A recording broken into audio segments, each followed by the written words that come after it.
नेकपा एमालेको पोलिट ब्युरो बैठकले केन्द्रीय कमिटिको बैठकको एजेन्डा तय गरेको छ।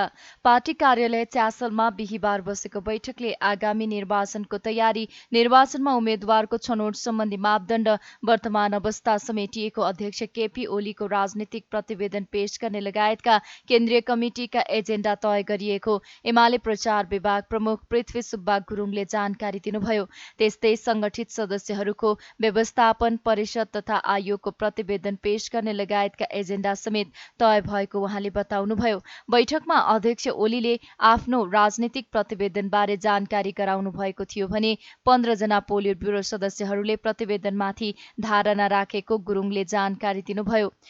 गुरुङले पार्टीको नीति सिद्धान्त र कार्यक्रममा प्रतिबद्ध रहेको, कुनै पनि व्यक्तिले पार्टीको आन्दोलनमा योगदान दिएको, लोकप्रिय र विजय सुनिश्चितता तथा संविधानमा व्यवस्था भएको समानुपातिक सहभागितालाई आधार बनाएर उम्मेद्वारको मापदण्ड तय गरिने जानकारी दिनुभयो। अहिलेको राष्ट्रिय अन्तर्राष्ट्रिय परिस्थिति, अहिलेको सत्ता गठबन्धनको गलत क्रियाकलाप गतिविधि, त्यसका निर्णयहरू, त्यसले नेपालको राष्ट्रिय स्वाधीनताको मुद्दामा पारेको असर, लोकतन्त्रलाई कमजोर बनाएको, भ्रष्टाचार मौलाउँदै गएको, मुद्रास्फीति र मूल्यवृद्धि हुँदै गएको स्थिति र यो सबै परिस्थितिको बारेमा पनि हाम्रो पार्टी अध्यक्षले भोलि प्रस्तुत हुने राजनीतिक प्रतिवेदनको सारांश बताउने क्रममा त्यो कुरा बताउनु भएको छ र आगामी चुनावको तयारी हामी कसरी गर्छौँ, साथै विगतको स्थानीय तहको निर्वाचनको समीक्षाका बारेमा पनि उहाँले चर्चा गर्नुभएको छ र त्यो समीक्षाको बारेमा कुराकानी गर्दाखेरि धेरै ठाउँमा सत्ताको डरलाग्दो र ठुलो धाँधलीका कारणले हामीले चुनाव हार्नु परेको र त्यसमा हाम्रो आन्तरिक जीवनमा केही ठाउँमा चाहिँ अराजकता देखा परेको, त्यसले पनि चुनावको नतिजामा प्रभाव पारेको र सङ्ख्याको हिसाबले हामी दोस्रो नम्बरमा आएको भए पनि पपुलारिटीको हिसाबले, लोकप्रियताको हिसाबले नेकपा एमाले पहिलो पार्टी हो भन्ने कुरा फेरि पनि स्थापित भएको र त्यही सकारात्मक कुरालाई टेकेर हामी चाहिँ आगामी निर्वाचनमा जाने भन्ने कुरा उहाँले आज राजनीतिक प्रतिवेदनको सारांश बताउने क्रममा चाहिँ हामीलाई चाहिँ सम्बोधन गर्नुभएको छ र पहिलो चाहिँ हाम्रो एजेन्डा अध्यक्ष कमरेडको लिखित राजनीतिक प्रतिवेदन प्रस्तुत हुन्छ, त्यसमाथि छलफल हुन्छ, ग्रुपहरू चाहिँ बनाएर हामी छलफल गरेर चाहिँ त्यसको बारेमा आवश्यक निर्णय लिन्छौँ हामी। दोस्रो एजेन्डा हामीले अस्ति थाई कमिटीको बैठकबाट 4 जना सदस्य व्यक्तिहरूलाई चाहिँ हामी केन्द्रीय सदस्य मनोनित गरेका छौँ। हामीले अस्ति मनोनित गरेका केन्द्रीय सदस्यहरूको शपथ ग्रहण गराएर उहाँहरूलाई भोलिको बैठकमा चाहिँ सहभागी गराउने काम पनि हामी गर्छौँ। भोलि सर्वश्री खिमलाल भट्टराई, सुमन प्याकुरेल, लीलाबहादुर थापा, त्यस्तै रामदायल मण्डल, निरूपाल, शान्ता चौधरी, कर्ण थापा, जितु गौतम, मन्जु चौधरी, लालबाबु पण्डित, काशीनाथ अधिकारी, खगराज अधिकारी, बिन्दा पाण्डे, अग्नि खरेल र कृष्णकुमार राई, यसरी 15 जना चाहिँ केन्द्रीय पोलिट ब्युरो सदस्य कमरेडहरूले आज आफ्नो चाहिँ सुझावहरू र राजनीतिक प्रतिवेदनमा चाहिँ सुधार गर्नु केही सुझावहरू राख्नु भएको छ र केही समसामयिक विषयमा चाहिँ आफ्नो भनाइहरू राख्नु भएको छ। यति नै हो। के बनाउँछ भने पहिलो कुरा त मापदण्ड पार्टी र पार्टीको नीति र सिद्धान्त कार्यक्रमप्रतिको प्रतिबद्धता एउटा मापदण्ड हो।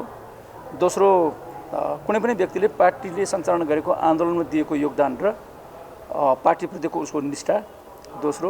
तेस्रो चाहिँ लोकप्रियता र विजयको सुनिश्चितता, त्यसलाई आधार मानेर चाहिँ हामी तेस्रो चाहिँ मापदण्ड राखेका छौँ। चौथो मापदण्ड भनेको संविधान अनुरूप चाहिँ सन्तुलन र समावेशिताको जे सिद्धान्त छ त्यो सिद्धान्तलाई पनि आधार मानेर चाहिँ हामी क्यान्डिडेटहरू फिक्स गर्छौँ होइन। र अर्को भनेको त संविधानले यो चाहिँ तपाईँको पुरा गर्नुपर्छ, मापदण्ड पुरा गर्नुपर्छ भने हाम्रो मापदण्ड भइहाल्यो होइन। यिनै मापदण्डहरू चाहिँ छन् हाम्रा। मापदण्डलाई अन्तिम रूप केन्द्रीय कमिटिको बैठकले दिने उहाँले बताउनुभयो। एमालेको केन्द्रीय कमिटी बैठक शुक्रबार र शनिबार बस्ने तय भएको छ।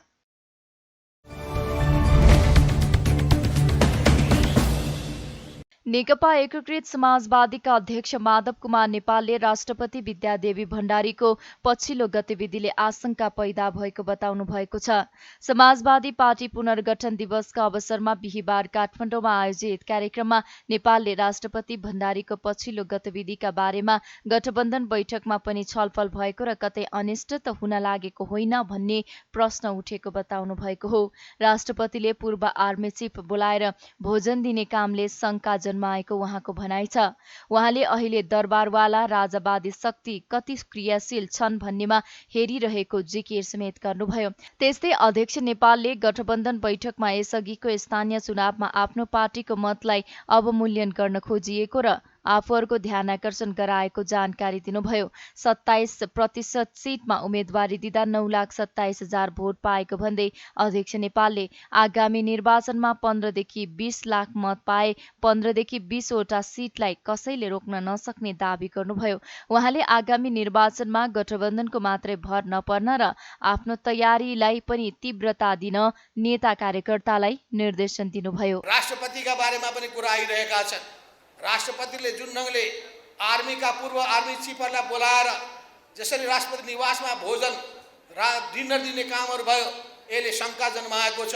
के गर्न खोजेका छन् राष्ट्रपतिले भन्ने प्रश्न खडा भएको छ। भोलि कतै अनिष्ट त हुने होइन भन्ने प्रश्नहरू पनि खडा भएको छ।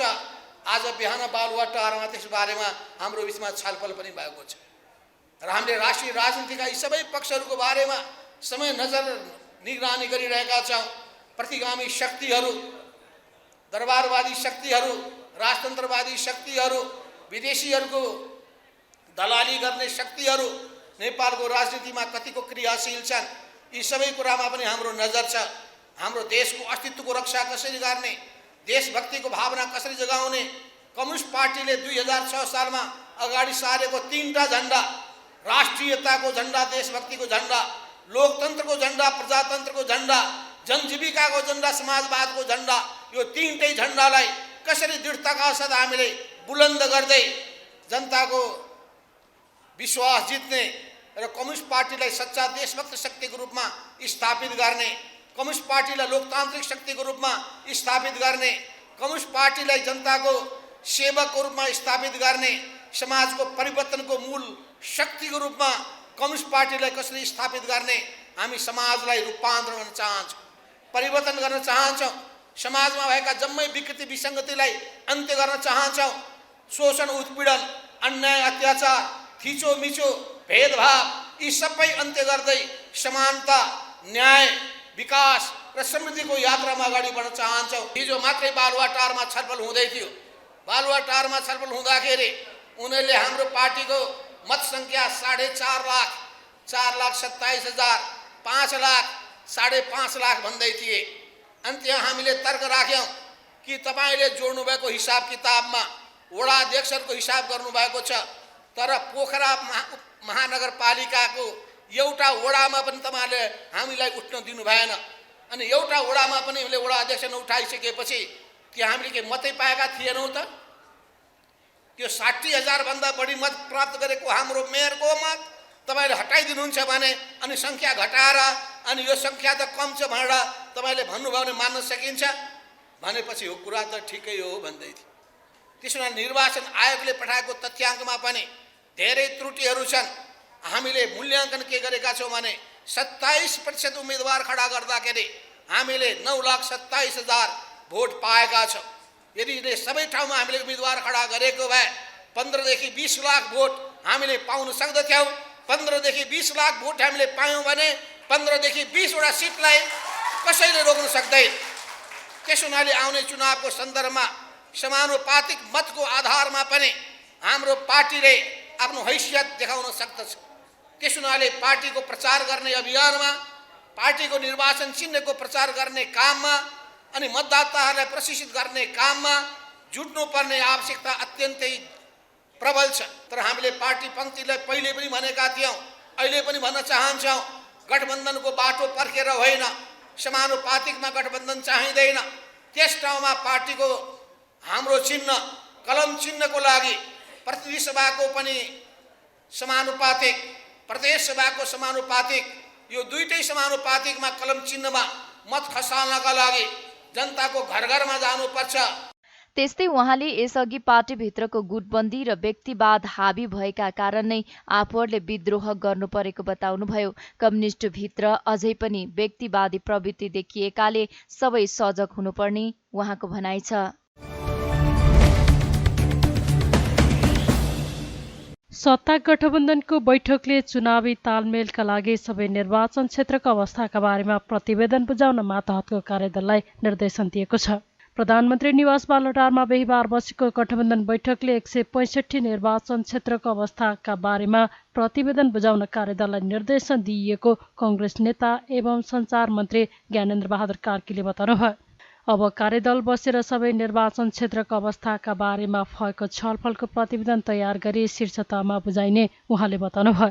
कार्यदलले सिट बाँडफाँडमा दलहरूले गरेको दाबी समेत शीर्ष तहलाई बुझाइने तयारी गरेको छ। कार्कीले छिटै सिट बाँडफाँडको विषय टुङ्गोमा पुग्ने दाबी गर्नुभयो। कार्यदलमै जिम्मेवारी दिने निर्देशन भएको छ र आज हामी 4 बजे कार्यदलको बैठक बसेर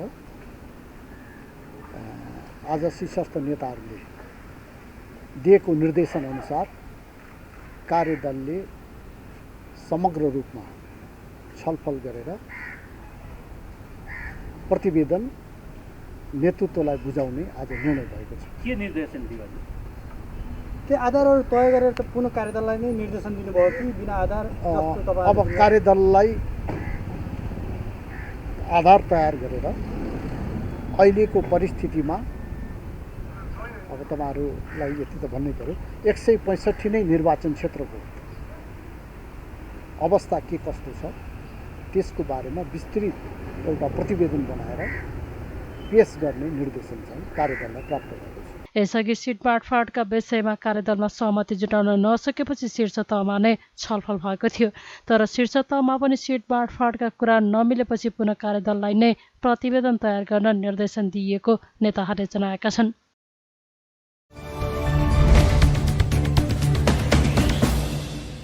काठमाडौँ महानगरपालिकाका मेयर बालेन्द्र शाहले काठमाडौँको बानेश्वर बिजुली बजार लगायत क्षेत्रमा पुगेर अनधिकृत रूपमा राखेका पसल लगायतका संरचना तत्काल हटाउन पुनः निर्देशन दिनुभएको छ। नक्सा पासमा रहेको मापदण्ड विपरीतको संरचना हटाउने अभियानलाई तीव्र पारेको महानगरले बिहीबार विभिन्न स्थानमा पुगेर अनधिकृत संरचना हटाउन पुनः निर्देशन दिएको हो। यसअघि महानगरले अनधिकृत संरचना हटाउन 35 दिने सूचना निकालेको थियो। तर केही व्यापारीहरूले अटेर गरेपछि महानगरले डोजर लगाएर नै अनधिकृत संरचना हटाउन थालेको छ। महानगरको उक्त कदमप्रति केहीले तीव्र असन्तुष्टि पोखेका छन्। व्यापारीहरूले महानगरको 35 दिने सूचनाबारे घरपेटीले आफूहरूलाई जानकारी नै नगराएकाले केही दिनको म्याद दिन आग्रह गरेका छन्।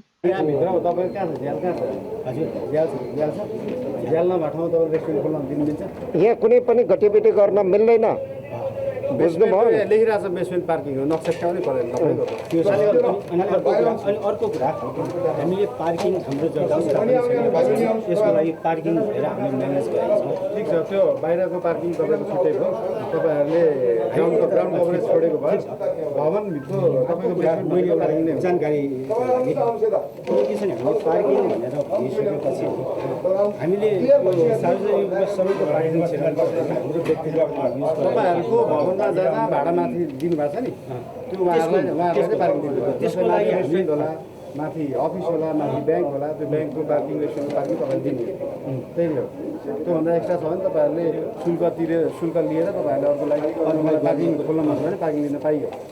तपाईँले यो भाडामा लाएर पार्किङ उठाउन पनि पाइयो, तर रेस्टुरेन्ट खोल्न दिनु चाहिँ भयो। होइन, हामी पार्किङ त तपाईँको अलिकति पार्किङ त छ नि, पार्किङ भनेर हामीले टोटल्ली छैन। पार्किङ छ भनेको लजिक कस्तो भन्दाखेरि भात खाएर मोती लगाउँदा फेरि रोटी पनि खान्छ, त्यसरी रोटी मात्र खानु पर्यो, मोती लगाउँदा भात पनि खाने रोटी। त्यस्तै बिहीबार बिजुली बजारमा रहेको अल्फा बिटा कम्प्लेक्सको निरीक्षण गर्ने क्रममा बालेन्द्र शाह र कम्प्लेक्सका प्रतिनिधि बीच भनाभन्नै भएको थियो। नगरपालिका के हुन्छ त? तपाईँको नक्सा बसाउनु मैले यहाँनिर यत्रो नोटिस दिएको छ अनि के हो यो? हजुरले के 35 दिनभित्र खाली गर भने नोटिस दिएको छैन? तपाईँहरूकै प्रतिनिधि कस्तो गर्नु? तपाईँलाई नक्सा दिन्छु, अफिसमा ल्याइदिन्छु भन्दा ल्याइदिनु नि त, दिनु नि त। तपाईँ यहाँ आउने मलाई थाहा छैन के छैन, कसरी हुन्छ? 35 दिनदेखि भइरहेछ त। तपाईँ अहिले आउने एउटा प्रयोजनका लागि बनाइएको संरचना अर्को प्रयोजनमा प्रयोग भएको भन्दै महानगर एक्सनमा उत्रेको हो।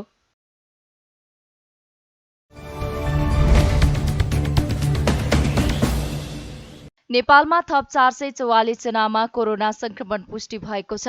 देशभर गरिएको 1996 पीसीआर परीक्षणका क्रममा 211 जना र 2958 एन्टिजेन परीक्षणका क्रममा 233 जनामा कोरोना संक्रमण पुष्टि भएको हो। कोरोनाका कारण थप 3 जनाको मृत्यु भएको छ। त्यस्तै थप 307 जना संक्रमित निको भएका छन्। हाल नेपालमा 4149 सक्रिय संक्रमित आइसोलेसनमा रहेको मन्त्रालयले जनाएको छ।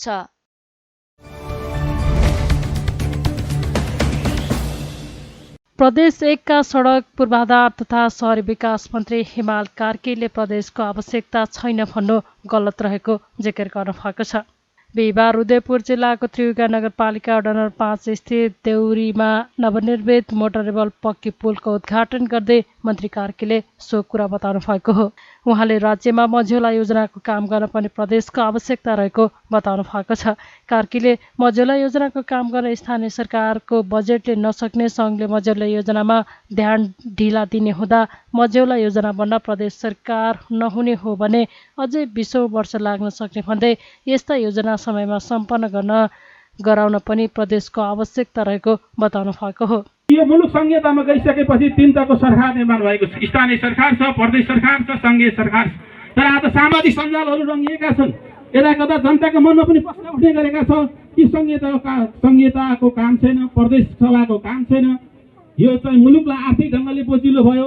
मान्यहरू भत्ता खाएर मात्रै बस्छन्, मन्त्रीहरू गाडी चढेर हिँड्छन् भन्ने ढङ्गको जनताको मनमा अन्तर्कन्त कुरामा उठिरहेको छ। तर म यहाँलाई निवेदन गर्न चाहन्छु, आज यो देउरी खोला पुल यदि प्रदेशको संरचना नबनेको भए स्थानीय सरकारको बजेटको कमीले नबन्न पनि सक्थ्यो। यही समयमा अरू 10 वर्ष 20 वर्ष लाग्ने होला। सङ्घीय सरकारको आँखा यहाँ पर्दैन थियो, किनभने ठुल्ठुला योजनाहरूले हेरिरहेको थियो। यो प्रदेश सरकार प्रदेश निर्माण भएको कारणबाट यो पुल यही समयमा निर्माण सम्पन्न भएको छ। यसै गरी प्रदेश सरकारले 100 पुलहरू 14 जिल्लाका धेरै खोला नालामा 100 पुलहरू निर्माण सम्पन्न गर्ने अवस्था पुर्याएको छ। 100 सडकहरू निर्माणाधीन छन्। प्रदेश सरकार स्थापना भइसकेपछि 14 जिल्लामा 1000 किलोमिटरभन्दा बढी सडकको निर्माण सम्पन्न हुन गइरहेको छ। र यसले गर्दाखेरि पनि के पुष्टि हुन्छ भने मझौला खालका विकास निर्माणका अभियानहरू प्रदेश सरकारले सञ्चालन गरिरहेको छ। हुनसक्छ केही आर्थिक ढङ्गबाट प्रदेश सभामा जाने मान्यहरूले भत्ता खाए होलान्, मन्त्रीहरूले गाडी चढे होलान्। तर विकास र समृद्धिका दृष्टिकोणबाट स्थानीय सरकारसँग हातेमालो गरेर सङ्घीय सरकारलाई अनुरोध गरेर प्रदेश सरकारले आफ्ना योजनाहरू अगाडि बढाइरहेको कुरा म निवेदन गर्न चाहन्छु।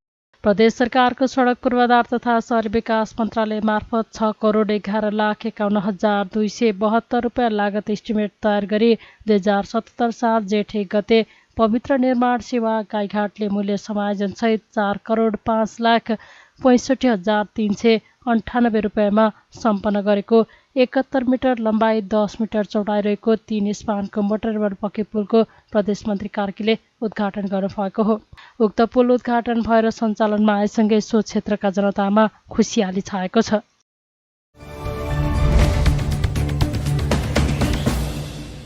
नेपाली कङ्ग्रेसका लुम्बिनी प्रदेश सभापति अमर सिंह पुनले मङ्सिर 4 गते हुने निर्वाचनमा गठबन्धन दलहरूले साङ्गठनिक हैसियतका आधारमा सिट बाँडफाँड गर्नुपर्नेमा जोड दिनु भएको छ। बिहिबार रिपोर्टर्स क्लब नेपाल लुम्बिनी प्रदेश कार्यालयले बोटलमा आयोजना गरेको साक्षात्कार कार्यक्रममा बोल्दै पुनले स्थानीय तहको सिटको आधारमा आगामी एमाले चुनावमा हार्ने निश्चित भएको ठोक्वा गर्नुभयो। उहाँले दलहरूको हैसियतको आधारमा सिट बाँडफाँड गरे जित हासिल गर्न सकिने जिकिर गर्नुभयो।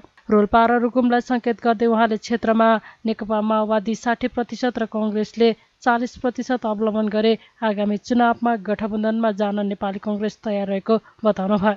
हामी गठन गर्नुपर्छ भन्ने मूल्य मान्यता साथ पार्टीका नेता सबै पार्टीका गठन पार्टीका शीर्ष नेताले त्यो खालको बुझाइ अनुसार नेपाली काङ्ग्रेसको नेतृत्वमा यो गठबन्धन छ। स्वाभाविक रूपमा विचारले हामी फरक छौँ। विचारले जहाँ भए पनि नेपालको अस्तित्व र नेपालको सङ्घीय गणतन्त्रलाई बचाउँछौँ, यो चाहिँ लोकतन्त्रलाई हामी बचाउँछौँ भन्ने मूल्य मान्यता साथ हामी अगाडि बढेका छौँ। हाम्रो अरू केही पनि उद्देश्य छैन। नेपालको स्वाधीनता, नेपालको सङ्घीय लोकतन्त्र गणतन्त्र यो संविधानको रक्षा गर्न नै मूल हाम्रो चाहिँ एजेन्डा हो। त्यसकारण त्यो भित्र बसेर हामीले शासन सत्ता चलाउँदा शून्य सहनशीलता भ्रष्टाचारलाई निर्मूल गर्ने र यसलाई कसरी चाहिँ राम्रो गर्न सकिन्छ, कसरी आर्थिक उन्नति गराउन सकिन्छ, कसरी जनपक्ष निर्णय गरेर जनतालाई विकाससँग स्वास्थ्य शिक्षासँग जोड्न सकिन्छ भन्ने मान्यता यो गठबन्धनको छ।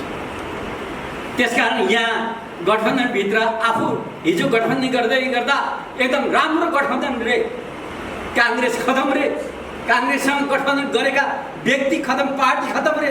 आज काङ्ग्रेससँग गठबन्धन गर्दै गर्दा सबै पार्टी खतम, त्यो कुरा पनि नभन्। आज यो देशमा यो लोकतन्त्र मान्दैनौँ, यो गणतन्त्र मान्दैनौँ, सङ्घीय गणतन्त्र मान्दैनौँ भन्ने पार्टीसँग नेकपा एमाले गठबन्धन गर्दै छैन। त्यस्तै नेकपा एमाले लुम्बिनी प्रदेशका उपाध्यक्ष एवं प्रदेश सांसद भोजप्रसाद श्रेष्ठले 5 दलीय गठबन्धनको कुनै औचित्य नरहेको बताउँदै 5 दलीय गठबन्धनले संविधानलाई कमजोर बनाएर देशलाई डुबाउने काम गरेको जानकारी दिनुभयो। उहाँले नागरिकता ऐन, एमसीसी, एसपीपी जस्ता कुरालाई गठबन्धनले बढावा दिएर देशका लागि अहितपूर्ण काम गरेको आरोप लगाउनुभयो। गठबन्धन बनाउनु हो, जुन आवश्यकता थियो, जुन बाध्यता थियो, त्यो म पनि उहाँहरूको तर्फबाट हेर्दा सायद उपयुक्त हो। हामी संविधानले बहुदलीय प्रतिस्पर्धालाई उच्च प्राथमिकता दिएको छ, संविधानको सर्वोच्चलाई उच्च प्राथमिकता दिएको छ। त्यस कारणले त हामी अस्तित्व, दलहरूको अस्तित्व स्वीकार गर्नुपर्छ भनेका छौँ। नेकपा एमाले यसप्रति प्रतिबद्ध छ। जो आफ्नो लक्ष्य र योजना अनुसार अगाडि बढ्ने हो भने, तर बहुदल अभिशाप किन, गठबन्धन किन, दल बिचको जुन दृष्टिकोण छ, जुन खालको मिसन छ, आज अन्तर्राष्ट्रिय स्थितिमा जुन दर्शन, जुन दृष्टिकोण आज जुन चाहिँ सबै राजनीतिक परिवेशमा चाहिँ आउने दुई धारा, एउटा पुँजीवादी धारा, एउटा देश र जनताको पक्षमा लागि होइन,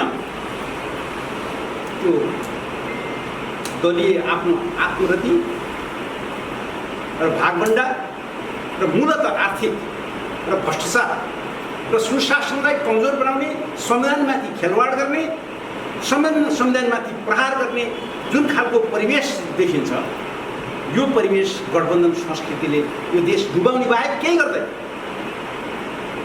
कि तपाईँ सच्चिनुहोस् गठबन्धन राष्ट्र जनताको हो भन्ने तपाईँलाई बाध्यात्मक स्थिति चाहिँ भयो भने तपाईँको व्यवहार हेर, जनतामा सोध्नुहोस् यो कुरा कि आज भ्रष्टाचार किन पल्को लाग्यो, एन्टी करप्सनको आवश्यकता छ कि छैन देशमा। नेताहरूले अन्तर्राष्ट्रिय सन्धिहरू, राष्ट्रिय सन्धिहरूमाथि गरेको अन्तर्घात, जनताप्रतिको गद्दारी, चाहे एमसीसी भन्नुहोस्, चाहे एसपीपी भन्नुहोस्, चाहे नागरिकता ऐन भन्नुहोस्, धरती पुत्रमाथि, आफ्नो स्वाधीनतामाथि, आफ्नो माटोप्रति गद्दारी गर्ने शक्ति आज गठबन्धनभित्र कायमसँग त्यो काम किन आवश्यक भयो। त्यस्तै नेकपा माओवादी केन्द्रका केन्द्रीय सदस्य तथा लुम्बिनी प्रदेश संसदीय दलका प्रमुख सचेतक तुलाराम खर्तीले नेपाली राजनीतिमा विश्वासको सङ्कट परेको बताउनुभयो। उहाँले अघिल्लो स्थानीय तहको चुनावलाई हेर्दा पार्टीभित्र र गठबन्धनमा विश्वासघात भएको भन्दै सजग रहनुपर्ने धारणा राख्नुभयो। निर्वाचनको रिजल्ट हेर्दाखेरि त्यति राम्रो सुखद छैन। त्यही रोल्पामा हेऱ्यौँ, गठबन्धन एकातिर गर्ने, गठबन्धनकै शक्तिलाई हराउनको निम्ति अर्को शक्तिसँग मिलेर चाहिँ जाने, माओवादी र काङ्ग्रेसको गठबन्धन हुने, माओवादीलाई सत्यानाश हराउनको निमित्त अर्को शक्तिसँग मिलेर जाने, यो इमान्दारता हुन्छ? यस्तो खालको राजनीतिक इमान्दारताले गठबन्धनमा विश्वास पैदा गर्छ? यही पाल्पा जिल्लाको 3औं गाउँपालिकामा हेर्नुहोस्, एउटासँग गठबन्धन गर्ने, अर्कोलाई जिताउने हुन्छ? पाल्पा जिल्लाकै माथागढी गाउँपालिका काङ्ग्रेसले सकायो, भुवनेश्वरी गाउँपालिकामा काङ्ग्रेसले सकायो। यस्तो पनि गठबन्धन हुन्छ, यस्तो पनि पार्टी हुन्छ, यस्तो पनि दल हुन्छ। त्यसकारण दलभित्रको विश्वासलाई बढाउनुपर्छ, गठबन्धनभित्रको विश्वासलाई बढाउनुपर्छ, अनि मात्र निर्वाचनमा चाहिँ अहिले जाने वातावरण बनाउनुपर्छ।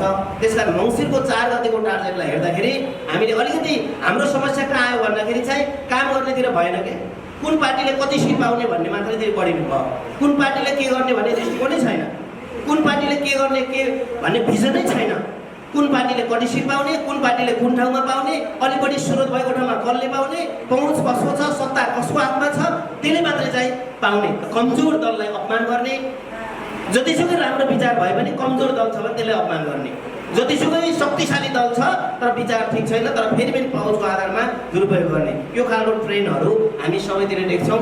यो ट्रेन्डलाई करेक्सन गर्नुपर्छ दलहरूले। साक्षात्कारमा नेकपा एसका लुम्बिनी प्रदेश सचिव राजु गुरुङले एउटै दलका नेताले चुनाव जित्दा अहंकार बढ्दै गएको बताउँदै आगामी चुनावमा युवा पुस्तालाई जिताउनु पर्ने औल्याउनुभयो।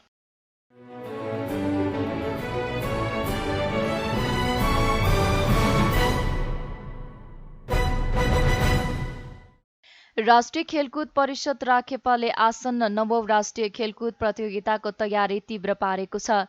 प्रतियोगिता सुरु हुन 50 दिन मात्र बाँकी रहँदा राखेपाले बिहिबार काठमाडौँमा पत्रकार सम्मेलन गर्दै विभिन्न तयारीहरू तीव्र रूपमा अघि बढेको जनाएको हो। प्रतियोगिताका लागि 36वटा खेलका खेलाडी कोटा र खेल इभेन्ट स्वीकृत गरिएको छ भने स्वर्ण 393, रजत 393 र कांस्य 600 रहने राखेपाले जनाएको छ। त्यस्तै प्रतियोगिताका लागि 60 करोडको बजेट सुनिश्चित भएको र पहिलो किस्ता बापत 10 करोड निकासा भइसकेको राखेपा सदस्य सचिव टंकलाल घिसिङले जानकारी दिनुभयो। उहाँले उपसमितिहरूको कार्यविधि तथा कार्यतालिका बनाई काम प्रारम्भ गरिएको पनि जानकारी दिनुभएको छ। खेल सामग्री लगायतका खरिदका लागि लागत अनुमान कमिटी गठन भई कार्य सुरु भएको, प्रचार प्रसारको काम सुरु भएको उहाँले बताउनुभयो। खेल सामग्री, खेल पोसाक, किट्स, ब्याग खरिदका लागि अनलाइन टेन्डर सूचना गरिसकिएको, राष्ट्रिय ट्रफी विजेता ट्रफी र मेडलको नमुना संकलन कार्य भई खरिद प्रक्रिया अघि बढिसकिएको र उद्घाटन तथा समापन समारोहका लागि उपसमितिबाट खरिद प्रक्रिया सुरु भएको घिसिङले बताउनुभयो। राष्ट्रिय खेलकुदको दुईटा कुरा, एउटा सहभागिता, अर्को आयोजना।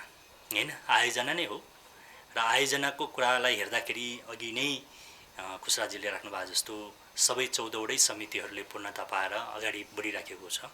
कतिपय समितिका सदस्यहरूको सन्दर्भमा हामीले विस्तार गर्न बाँकी छ र मूलभूत रूपमा समितिहरूले आफ्नो पूर्ण कामका निमित्त एउटा गति लिने गरी स्वरूप प्राप्त भइसकेको छ। ती समितिहरूले आफ्ना कार्यविधि, आफ्ना बजेटहरू, जो आर्थिक नर्म्स थियो त्यो नर्म्समा बसेर उहाँहरूले आफ्नो होमवर्क गर्दै त्यसका लागि उहाँहरूले तय गरेका बजेटहरू अनुमोदन समेत गर्दै खरिद प्रक्रियामा समेत अगाडि बढेको कुरा यहाँहरूलाई जानकारी गराउन चाहन्छु। खास गरिकन नौ राष्ट्रिय खेलकुदका निमित्त 60 करोडको बजेटमा नेपाल सरकारले यस वर्षको चालु आर्थिक वर्षको रातो किताब भनेर हामी जसलाई भन्छौँ बजेट किताब, त्यो बजेट किताबमा हेर्ने भने 10 लाख छ।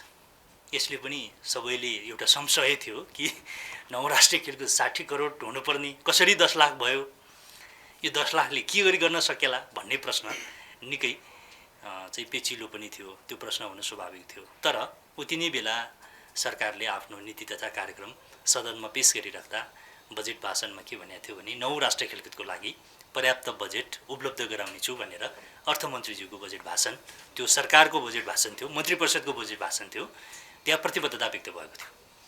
त्यसो भएको कारणले हामीले के भन्यौँ भने बजेटको शीर्षकमा अहिले ठ्याक्कै विनियोजन भएको 10 लाख मात्र अङ्क भए पनि यो 60 करोडै हो भन्ने ठान्नु होला भनेर मैले भन्दै आएको थिएँ। तर त्यही अनुसार तयारीको क्रममा राष्ट्रिय खेलकुद परिषदले आफूलाई निकै गम्भीरताका साथ तयारी गर्दै नेपाल सरकारलाई 3 चरणमा बजेटको माग गरिएको छ। 60 करोडको बजेट पहिलो चरणमा 10 करोड माग गरेको छ, दोस्रो चरणमा 23 करोड माग गरेको छ र अर्को बाँकी तेस्रो चरणमा हामीले बाँकी रकम अपेक्षा गरेका छौँ। बाँकी रकम अब तेस्रो चरणमा हामीले अपेक्षा गरेको रकम 27 करोड हो। यसरी गर्दा 10, 23 र 27 गरी टोटलमा हामीले 60 करोड बजेटको प्रस्ताव पेश गरेको मध्ये पहिलो चरणमा हामीले पेश गरेको अर्थात् माग गरिएको बजेट 10 करोड राष्ट्रिय खेलकुद परिषदले प्राप्त गरिसकेको छ। लगभग 1000 कोबाट सुरु भएको राष्ट्रिय खेलकुद 5000 को वरिपरिबाट चाहिँ 8औं सशरसम्म पुग्दा भएको, यसमा 7000 प्लस हामीले सहभागिता गराएर 9 राष्ट्रिय खेलकुद गर्दैछौँ। सङ्ख्याको हिसाबले पनि यसले एउटा ठुलो सङ्ख्यामा सहभागिता हुँदैछ र अन्तर्राष्ट्रिय सहभागिता र प्राप्त गर्ने उपलब्धिको कुरा पनि गर्दाखेरि उसले आफ्नो घरेलु प्रतियोगिता नियमित गर्छ कि गर्दैन, त्यसले आफ्नो नियमित घरेलु प्रतियोगिता र प्रभावकारी घरेलु प्रतियोगिताहरूले नै अन्तर्राष्ट्रिय प्रतियोगिताहरूमा पनि यसको उपलब्धिको मूल आधार बन्ने भएको कारणले पनि 9 राष्ट्रिय खेलकुदलाई एउटा समयमै सकाउने गरी यो ढिला भएको छ भन्ने कुरामा मैले पटक पटक भन्दै गएको छु। 10औं हुनुपर्ने बेलामा 9 हुन लागेको छ। यद्यपि यसो हेर्दा 10औं त होइन, 10औंको तयारीमा जुट्ने बेला चाहिँ भारै छ, 9 गत वर्षै सकाएर। खेलाडी तथा अफिसियलको बसोबासका लागि पोखरामा होटलको संख्या यकिन गरी व्यवस्थापनको काम भइरहेको, प्रतियोगिता अवधिमा आवश्यक पर्ने सवारी साधनको संख्या यकिन, दर रेट निर्धारण गरी बोलपत्र आह्वान भएको राखेपाले जनाएको छ।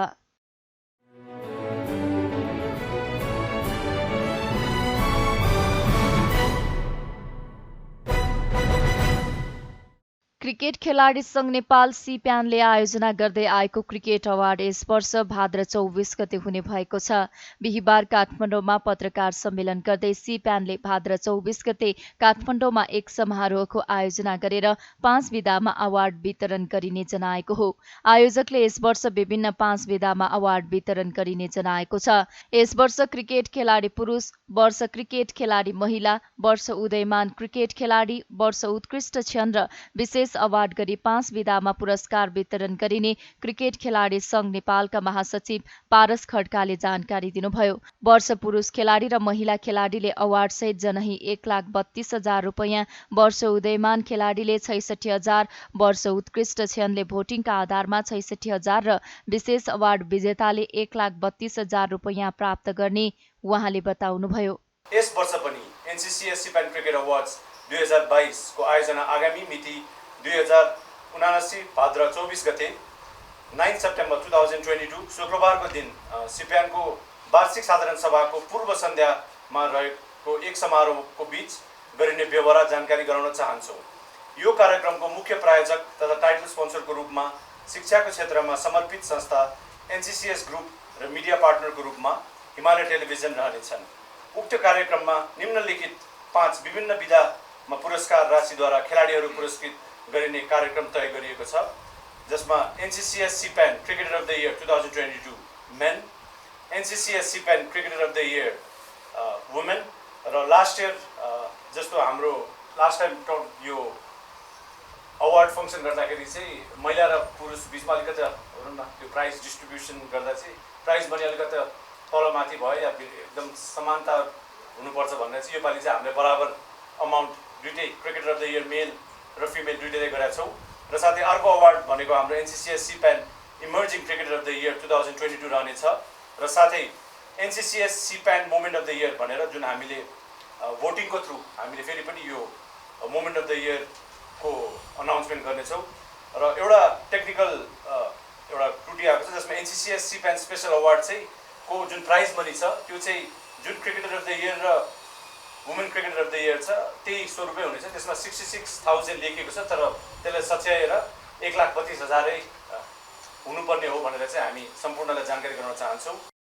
त्यस्तै प्राविधिक समिति गठन गरेर तोकिएको मापदण्डका आधारमा खेलाडी छनौट गरिने सिप्यानका अध्यक्ष मनिष राज पाण्डेले जानकारी दिएका छन्। अवार्ड विजेताको नाम छनौट गर्नका लागि 5 जनाको प्राविधिक कमिटी गठन गरिने आयोजकले जनाएको छ।